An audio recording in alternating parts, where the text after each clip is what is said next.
अयोध्या तनाजा मामले में 26वें दिन की सुनवाई हुई और इस मुद्दे पर chief justice of India Ranjan Gogoi का बड़ा बयान आया है। उन्होंने कहा कि सभी को मुश्तरका कोशिश करनी होगी और फरीकैन समझौता कर अदालत को बताएं। साथ ही इस केस की सुनवाई 18 अक्टूबर तक पूरी होने की उम्मीद भी जाहिर की है। 27 सितंबर तक मुस्लिम फरीक अपनी बहस पूरी कर लेंगे। मुस्लिम फरीकैन की तरफ से राजीव धवन ने कहा कि अगले हफ्ते तक वो अपनी बहस को पूरी कर लेंगे और इस पर रामलला विराजमान ने कहा कि उन्हें जवाब देने के लिए 2 दिन का वक्त चाहिए, यानी कि जुरह के लिए उन्हें 2 दिन का वक्त चाहिए। सीजेआई ने कहा कि उम्मीद है कि हम अयोध्या मामले में 18 अक्टूबर तक सुनवाई को पूरा कर लेंगे। इसके बाद जजमेंट लिखने के लिए जजों को 4 हफ्तों का वक्त मिलेगा। सुप्रीम कोर्ट ने कहा कि अगर फरीकैन इस मामले को सालसी समेत दीगर तरीके से सेटल करना चाहते हैं तो वो कर सकते हैं, अभी भी ये मौका है। सीजेआई ने इस तबसरे के बाद उम्मीद जगी है कि मुल्क का सबसे बड़ा तनाजा जल्द ही सुलझ जाएगा, लेकिन सियासतदान इसे अभी भी सियासत करने से इस पूरे मामले पर बाज नहीं आ रहे हैं। कांग्रेस के सीनियर लीडर तारिक अनवर साहब हमारे साथ मौजूद है। तारिक साहब, अयोध्या का जो मामला है उस पर एक डेडलाइन दी है अब सीजेआई ने और ये कहा कि 18 अक्टूबर तक वो सुनवाई को मुकम्मल करना चाहते हैं। कैसे इसको आप देखते हैं? मेरा ख्याल है कि सीजेआई ने जो एक मन बनाया है कि 18 अक्टूबर तक इसका कोई फैसला हो जाना चाहिए, निर्णय हो जाना चाहिए और दोनों पक्ष की बातें उस समय तक समाप्त हो जाना चाहिए, दोनों की दलीलें सुन लेनी चाहिए, तो ये फैसला जितना जल्द हो, क्योंकि सारे देश को इसका इंतज़ार है और दोनों पक्ष के लोग इस बात का इंतज़ार कर रहे हैं कि न्यायालय का फैसला आए और न्यायालय के फैसले पर मुझे विश्वास है कि दोनों ही पक्ष उसको स्वीकार करेंगे। तारिक साहब, एक चीज़ ये भी है कि अभी भी बातचीत के ज़रिए मसला सुलझाने की वकालत हो रही है कोर्ट में भी। अभी भी ये क्योंकि सुन्नी वक्फ बोर्ड की तरफ से भी कहा गया है और कोर्ट ने कहा है कि दोनों चीज़ें साथ चलेगी अगर आप चाहें और इसको गोपनीय रखा जाएगा। क्या वाकई बातचीत के ज़रिए भी अभी भी ऐसी उम्मीद है कि बातचीत के ज़रिए मसला हल हो? देखिए, बातचीत के लिए तो पहले भी सुप्रीम कोर्ट ने प्रयास किया था, लेकिन उसमें बहुत सफलता नहीं मिली है। लेकिन अच्छा है, मेरा ख्याल है कि सबसे अच्छा है कि बातचीत के ज़रिए अगर कोई रास्ता निकल आता है जो दोनों पक्षों को स्वीकार हो, तो इससे अच्छी बात कुछ नहीं हो सकती। लेकिन अगर वो नहीं हो पा रहा है तो सुप्रीम कोर्ट इस मामले में वो सक्षम है फैसला लेने के लिए, क्योंकि दोनों पक्षों की दलीलें चल रही हैं और उसी दलील के आधार पर, सबूतों के आधार पर सुप्रीम कोर्ट फैसला लेगा। चलिए, शुक्रिया बात करने के लिए तारिक अनवर साहब, जिन्होंने स्वागत किया है। और क्योंकि लंबे वक्त से पूरा मामला चल रहा है, लगातार कई तरह के जो बातें हैं इस मसले को लेकर होती रही हैं, लेकिन अब कोर्ट ने एक डेडलाइन दी है और ये भी कहा है कि वो शनिवार को भी सुनवाई करने के लिए तैयार है। इसके अलावा अगर वक्त की कमी हो तो एक्स्ट्रा 1 घंटा और सुनवाई करने के लिए भी इस पर तैयार है। राम मंदिर आप लोग के दिल के करीब विचारधारा और मैनिफेस्टो हमेशा रहा है। अब मुख्य न्यायाधीश ने कहा कि सभी पक्षों को 18 अक्टूबर तक सुनवाई पूरी करनी होगी, जो भी दलीलें हैं उसे पूरा करना होगा। तो माना जाए कि रास्ता एक कदम और आगे बढ़ रहा है मंदिर बनाने की ओर।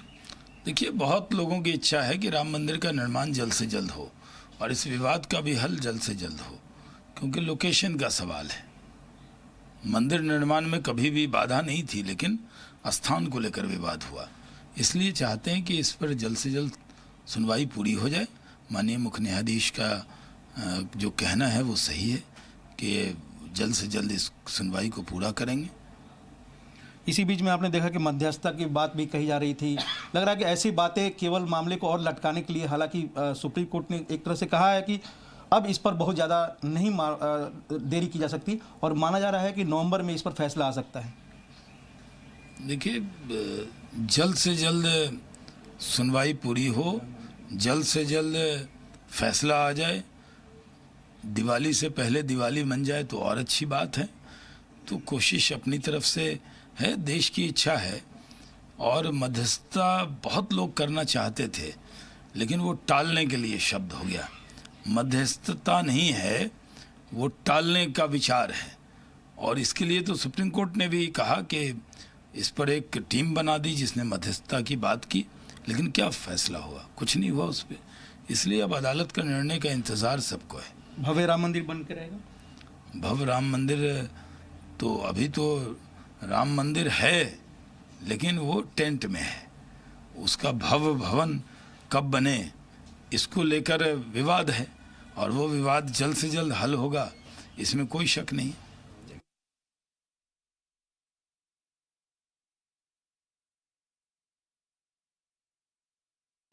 चाहे शिवसेना हो, बीजेपी हो, सुप्रीम कोर्ट को जाकर कहिए आप ये बात।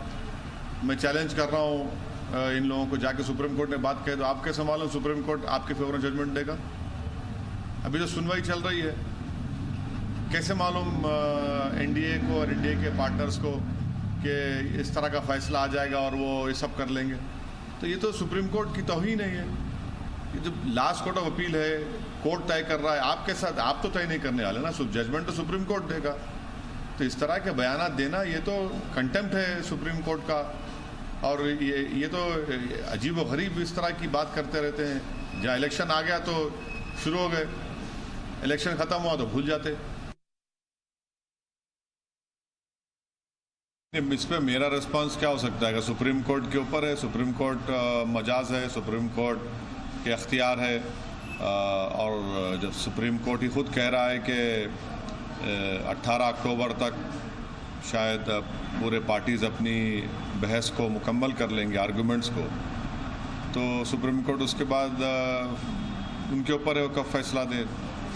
नहीं, ये लास्ट कोर्ट ऑफ अपील है, हर पार्टीज़ को पूरा वक्त मिलना चाहिए और मिलेगा, मुझे यकीन है, अपनी बात को रखने का, क्योंकि इसके बाद तो कोई कोर्ट ही है ही नहीं, ये आखिरी कोर्ट है।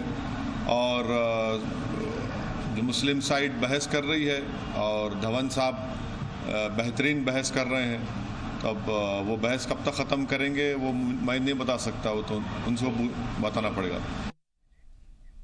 तो क्या दशकों से चले आ रहे इस तनाज़े का अब हल निकलने वाला है? क्या वाकई में फैसले के दिन अनकरीब हैं? क्योंकि फिलहाल ऐसा ही लग रहा है। पहले हिंदू फरीक ने अपनी बात सुप्रीम कोर्ट में रखी, उसके बाद अब मुस्लिम फरीक के जो वकील हैं राजीव धवन, वो अपनी बातों को रख रहे हैं। और आज हम बहस इस पर इसलिए कर रहे हैं क्योंकि इसमें अचानक से एक नया मोड़ आ गया है, या ये कहें कि लगभग ये लग रहा है कि फैसला आने वाला है, क्योंकि चीफ जस्टिस रंजन गोगोई ने यह कहा है कि 18 अक्टूबर तक तमाम दलीलें, तमाम जो सुनवाई है, जिरे बहस इस पर पूरी कर ली जाए, ताकि वकीलों को, जजों को 4 हफ्ते का वक्त मिल जाए इस पर फैसला सुनाने के लिए, उसको लिखने के लिए, क्योंकि 17 नवंबर को chief justice Ranjan Gogoi retire हो रहे हैं और उससे पहले वो इस पूरे मामले को लेकर फैसला सुनाना चाहते हैं। क्या वाकई में मुमकिन है? क्या ये माने कि अब तक ये तनाज़ा चला आ रहा था, जिस पर इतनी सियासत हुई, जिसको लेकर नफरत फैलाने की कोशिश की गई,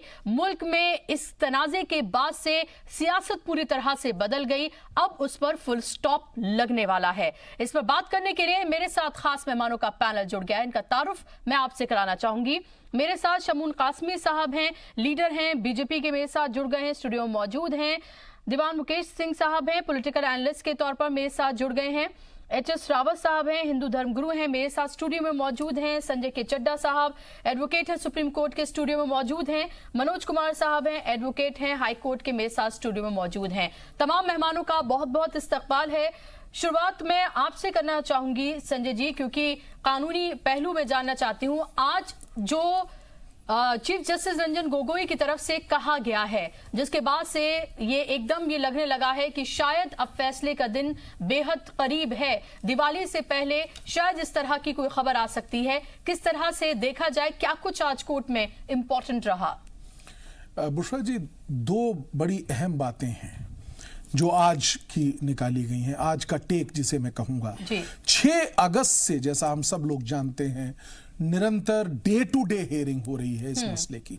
5 जजेस की बेंच इसकी सुनवाई कर रही है, जिसको हेड कर रहे हैं हमारे चीफ जस्टिस। आज के जो 2 टेक हैं उनमें सबसे अहम है कि चीफ जस्टिस ने खुद जो लॉयर्स थे दोनों पार्टीज के, उनको कहा है कि आप इसको 18 अक्टूबर तक इसको जो आर्गुमेंट्स हैं अपने उनको कंक्लूड कर लीजिए। उसमें काउंटर आर्गुमेंट्स और रिबटल के आर्गुमेंट को भी जोड़ा गया है, यानी कि एक पहले पार्टी ने आर्गुमेंट किया, उसका जवाब जो देना है दूसरी पार्टी ने, उसको भी जोड़ा जाएगा उस टाइम में। ये एक तो बात है, पहला बड़ा टेक, यानी कि 18 तारीख के बाद चीफ जस्टिस, क्योंकि जैसे आपने अभी फरमाया कि नवंबर में रिटायर हो रहे, तो उनके पास भी 4 हफ्ते का टाइम रहेगा, पहला बड़ा टेक। दूसरा जो बड़ी अहम चीज आज हुई है वो ये हुआ है कि सुप्रीम कोर्ट ने एक दफा फिर से पार्टी से ये कहा है कि आप लोग बातचीत से इस मसले को क्यों नहीं सुलझाते। और यहां पे ये जानना बहुत जरूरी है। देखिए, ये एक ऐसा अहम मसला है जो मुझे ऐसा लगता है कि हिंदुस्तान के हर शख्स के इस वक्त जहन में बैठ के आया है, क्योंकि इतना ज्यादा पब्लिसाइड हुआ है और इतना ज्यादा इसके बारे में बात हुई है। हर आदमी चाहता है कि इससे अब इस मसले से निजात मिले, जी, ताकि दूसरे और मसलों पर गौर किया जा सके। बिल्कुल। मीडिएशन एक बहुत बड़ी सी, एक लाइन में आपको मैं बताना चाहूंगा, मीडिएशन से अगर कोई मसला रिजॉल्व होता है तो देखिए कोई पार्टी हारती नहीं है। कितनी बड़ी बात आज चीफ जस्टिस ने और इससे पहले जस्टिस केहर ने भी कही थी कि mediation is win win for both the parties. दोनों पार्टी अगर बीच का कोई रास्ता उसको मान लेती हैं तो it will be A victory for both the parties. कहीं पे ऐसा ना लगे किसी भी भारतवर्ष के नागरिक को कि वो आज दबा है या उसके ऊपर कोई चीज इंपोज की गई है, कि उसकी फीलिंग्स को हर्ट किया गया है।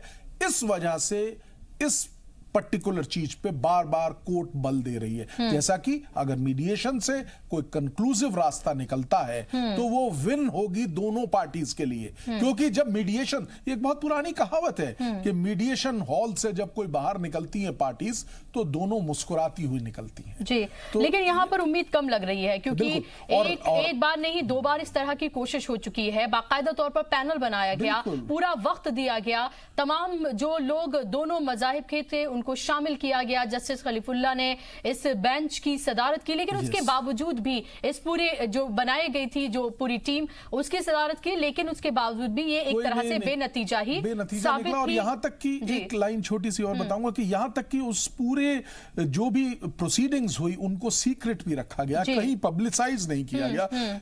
सारा ऑब्जेक्टिव एक था कि आराम से और म्यूचुअल अंडरस्टैंडिंग के साथ इसको समाप्त किया जाए, लेकिन वो नहीं हो पाया। देवेंद्र मुकेश जी, क्या आपको अभी भी लगता है कि एक उम्मीद, आखिरी उम्मीद अभी भी बाकी है कि सालसी से, मीडिएशन से कोई हल निकल आए? क्योंकि कोर्ट ने कहा है कि सुनवाई तो जारी रहेगी ही, लेकिन उसके साथ साथ अगर आप सालसी की कोशिश करना चाहते हैं, मीडिएशन की कोशिश करना चाहते हैं, तो वो भी आप कर सकते हैं।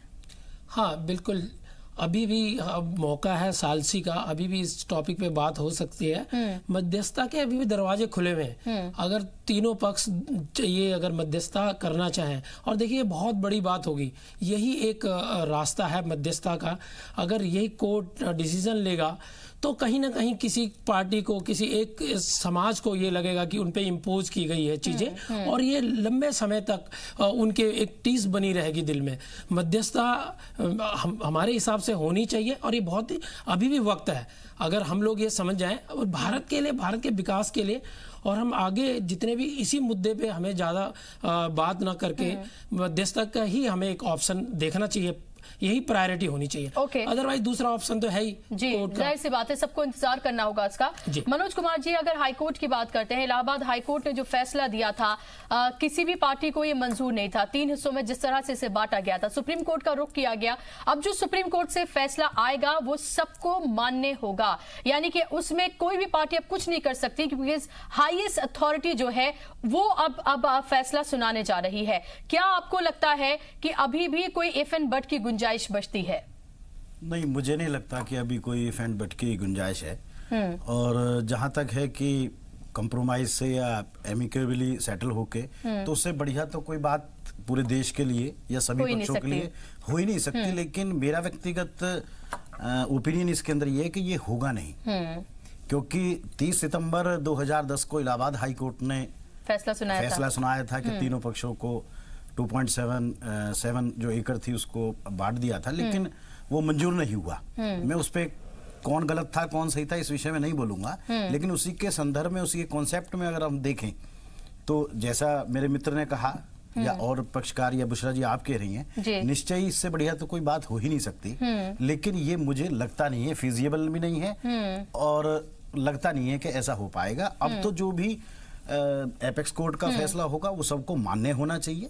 बिल्कुल रावत जी, अगर फैसला ये आता है कि इलाहाबाद हाई कोर्ट ने जो फैसला दिया था उसी की तरह का आता है, अगर दोनों ही पार्टीज को खुश करने की कोशिश की जाती है, मुल्क के जज्बात को, एहसासात को, दोनों मजाहिब के जो जज्बात हैं उनको देखते हुए, आपका रिएक्शन क्या होगा फिर? देखिए बिल्कुल हम उसको नहीं मानने वाले। ओके। वहां पर भगवान राम का मंदिर था, 1528 से पहले भी था, बाबर के आने से पहले भी था, और यहाँ पर जब सोमनाथ का मंदिर तोड़ा गया था 1192 उससे पहले भी ये मंदिर था। और जब इस्लाम इस दुनिया में नहीं आया था उससे पहले हमारा केदारनाथ मंदिर था, अयोध्या का मंदिर था, काशी विश्वनाथ मंदिर था, कृष्ण जन्मभूमि थी। इसलिए ये सुप्रीम कोर्ट के जज साहब ने भी इतिहास पढ़ा होगा, और यहाँ दोनों बहुत अच्छे वकील बैठे हुए हैं, इन्होंने भी इतिहास पढ़ा होगा कि इस्लाम कब आया और मंदिर कब के बने हुए हैं। और बुद्ध के टाइम पर भी ये था, आज का नहीं है, बुद्ध और महावीर जैन के टाइम पर भी था, तो मंदिर तो था वहां पर। अगर फैसला ऐसा ही आता है जैसे हाई कोर्ट के वकील साहब कह रहे हैं या आप जैसे कह रही है, तो हम बिल्कुल नहीं मानेंगे। हमारा सरकार पर लगातार दबाव रहेगा, हमें मंदिर चाहिए, वहां वो मंदिर की तो जगह है। आपके लिए सुप्रीम कोर्ट मान्य नहीं है? आप सुप्रीम कोर्ट को नहीं मानते? सुप्रीम कोर्ट को 100 करोड़ कोई भी देश जो चलता है वहां की मेजोरिटी के हिसाब से चलता है। 56 देश इस्लामिक कंट्री है, वहां पर जो कानून है, वहां का जो संविधान है, वहां के अनुसार होता है, वहां की जो सभ्यता है, संस्कार है, और वहां की नीति के हिसाब से चलता है। यहाँ 100 करोड़ हिंदुओं की आस्था का सवाल है, भारत देश के सवाल है, हमारी आस्था का सवाल है, उसको सुप्रीम कोर्ट या सरकार डिनाई नहीं कर सकती। ठीक है, मैं आपके पास लौट रही हूँ। जमीयत उलेमा हिंद की तरफ से प्रेस कॉन्फ्रेंस की जा रही है, सीधे वहीं चलते हैं। ये कि समझौता मुसालहत कोर्ट ने भी आज कहा है, आज ही कहा है, ये मुसालहत भी चलती रहे लेकिन सुनवाई रोज होगी। लेकिन वकील जो पहले से मजबूती से लड़ाई लड़ रहे हैं, उनको में बात को हटा करके ऐसे लोगों का लगाना कि जो आज तक उस लड़ाई में शामिल नहीं है और वो केस शायद बिगाड़ें, तो ये चीज़ समझ में नहीं। सुप्रीम कोर्ट में 80% से ज्यादा सुनवाई पूरी हो चुकी है, बात जो कोर्ट ने कही उसमें आप शामिल नहीं। चले समझौता भी चलता रहे, अगर कोई मसाला की बात होती है तो मैं इनकार नहीं, सौदेबाजी नहीं होनी चाहिए। अभी तक आप शामिल हुए कभी समझौते की बातचीत? नहीं शामिल हुए, हमारे अफराद ने भी बातचीत की है और हिमायत भी की समझौते की, लेकिन सौदेबाजी नहीं। समझौता अलग चीज़ है, सौदेबाजी अलग चीज़ है। हम ये कह रहे हैं कि साहब फारूकी साहब की तरफ से जो हमें शुबह हो रहा है कि वो इस अंदाज की बात कर रहे हैं कि शायद किसी दबाव में वो सौदेबाजी करे, तो हम उनको तक बात पहुंचाना चाहते हैं कि ये काबिल कबूल नहीं।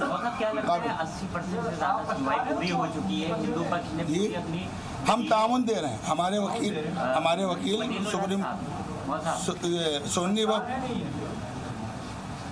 शुरू से हैं हम भी, लेकिन हम इस बार सुन्नी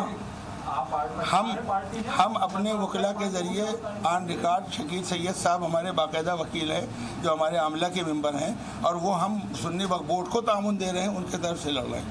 आप जो जमीयत लड़ रही है वो जमीयत कौन? हाँ वो भी जमीयत, मौलाना अरशद मंदी साहब तो बाकायदा लड़ रहे हैं जी, वो बाकायदा लड़ रहे हैं, और हमारे तरफ से वक्फ बोर्ड, सुन्नी वक्फ बोर्ड को हमारे वकील उनके साथ मिलकर के उनको ताउन दिया। अच्छा मौलाना ये बताइए, मौलाना अरशद मंदी साहब वही मोहन भागवत से मिले थे और मिल के उन्होंने अमन और सुकून के लिए जो जिस तरह से उन्होंने बातचीत की, आप उससे मुत्तफिक हैं? हाँ मुत्तफिक, मतलब वो सही कदम? बिल्कुल।